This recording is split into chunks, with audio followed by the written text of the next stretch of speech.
Effect of Vedas on India.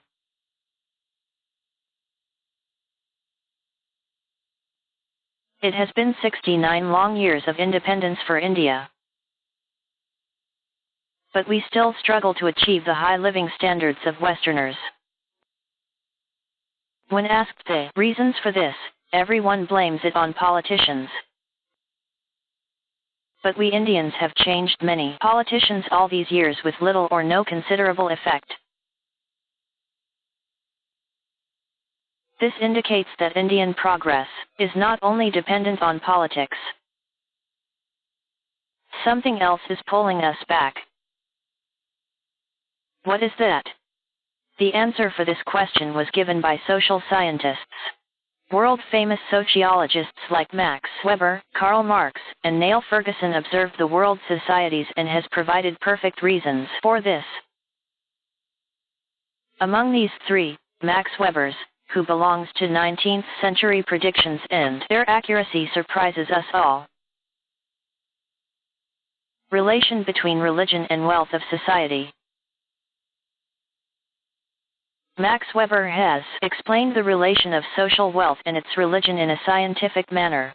In his book Religion of India, The Sociology of Hinduism and Buddhism, he explained the relation between social failures of India and the practice of Vedic culture. Vedas tells to be contented with what we possess. This curtailed economic transactions in our society, resulting in accumulation of wealth within few families. Along with that, it has divided Indian society into castes. This caused the non-coordination of labor, which is crucial for industrial development. Thus Vedic culture resulted economic backwardness of Indian society. This theory was proposed by Max Weber and agreed by legends like Adam Smith. After independence, Indian economy had achieved a very low GDP, proved that Weber's theory is correct in practice. Professor Raj Krishna described this GDP as a Hindu growth rate. Relation between religion and scientific development of society. Vedic culture restricted our scientific growth also. Vedic thoughts like everything is a myth killed the curiosity that was much needed for scientific progress. Along with this, Vedic literature has separated groups that work based on technology, like carpenters and goldsmiths. This obstructed the exchange of ideas among the social groups, or castes, preventing the process of invention. For example, in order to make a windmill, the skills of both carpenter and goldsmiths are needed. As they were separated in Indian society, the process of windmill making did not happen. Along with this, thought like be contented with what you got also discouraged our process of invention. All these factors discouraged our scientific progress, establishing silence for centuries in our society. For example, Indian bullock cart that was designed in Mohenjo-daro times is still in usage. It was not improvised since then because of the above-mentioned scientific silence. At the same time, in the Western world, working-class people like carpenters and goldsmiths came along with new ideas and implemented them. This led to the creation of new industries that contributed to the social wealth.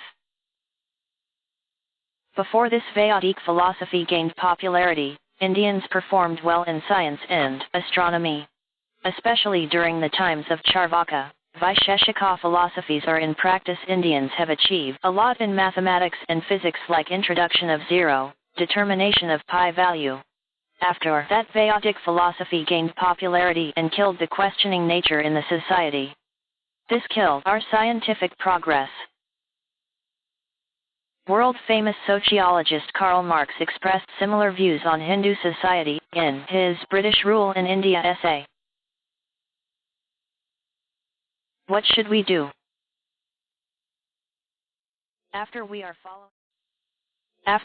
following Adam Smith's economic formulae, our economy is doing well. It must be notable that Adam Smith's ideas are similar to that of our charvakas from 600 BC.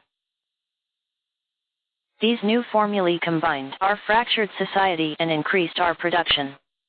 Therefore our leaders must implement them faster and stronger. But only economic prosperity is not good enough to reach high social standards. Weber in his writings stated that there is a relationship between Protestant Christianity and social well-being. He said that there is an equal chance of a Hindu devotee to leave everything and become a sage, while a good Protestant to start a company and create wealth. In 19th century he predicted that the American society that dependent on Protestant Christianity will dominate the world. After 1 century later his predictions turned out to be true. The same happened within Chinese Guangzhou state. Once it was predominantly a Buddhist state. Later it has adopted Protestant Christianity which incorporated entrepreneurial skills in the society. Now that place is out of poverty. We can observe similar social impact on the Indian state Kerala. Social philosophy introduced by Catholic Christianity resulted in a decrease in the corruption in that society. However, we Indians don't have to leave Hindu or other religions. But we must change the social philosophy that was introduced by Vedas. Japan, which was dependent on Buddhism, has encouraged consumer culture in the society and reached good financial status. We can also do the same. Along with that, our preachers must change their philosophy. Our praying culture should be discouraged and working culture must be encouraged.